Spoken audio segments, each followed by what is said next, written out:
ተይዞ አይናችን በእንቅልፍ ከብዶ እልፍ ዘይት የለን ማሰሮ ባዶ በኩለ ሌሊት ሙሽራው ቢመጣ ልንቀበለው ምን ይዘን እንውጣ?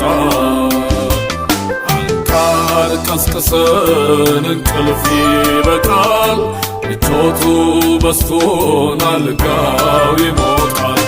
ፈተና ቀርቦ ደጃችን ደርሶ ምነው መኝታስ ደራርቦ ነፍሶ